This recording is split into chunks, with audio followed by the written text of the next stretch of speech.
गर्मियों की विदाई के साथ ही जंगल में बारिश का मौसम आ गया था। घने पेड़ों और हरी भरी झाड़ियों से घिरा यह जंगल कई जीवों का घर था।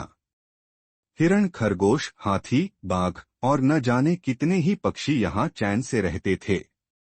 लेकिन इस बार मौसम कुछ अलग था। बारिश रुकने का नाम ही नहीं ले रही थी। पहले तो जानवरों ने इसे सामान्य समझा, लेकिन जब नदी का जलस्तर बढ़ने लगा तो खतरे की घंटी बज उठी। बूंदाबांदी से शुरू हुई बारिश कुछ ही दिनों में मूसलाधार बन गई। जंगल की नदियां और झरने उफान पर आ गए। पेड़ गिरने लगे और जमीन दलदल में बदल गई। कई जानवरों के घर नष्ट हो गए। रात भर बारिश होती रही और अगले दिन सुबह जंगल पानी में डूब चुका था। नदी ने अपने किनारे तोड़ दिए और चारों ओर पानी ही पानी था।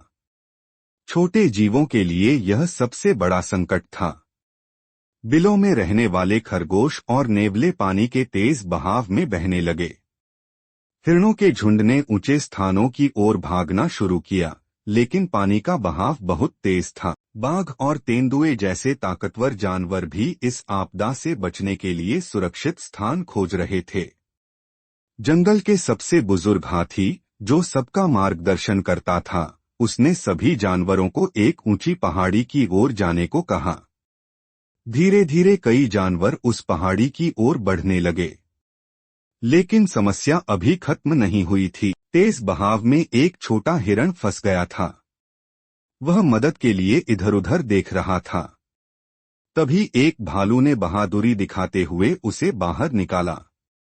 इसी तरह एक तोता अपनी चोंच में तिनके लाकर फंसे हुए जानवरों को सहारा देने की कोशिश कर रहा था।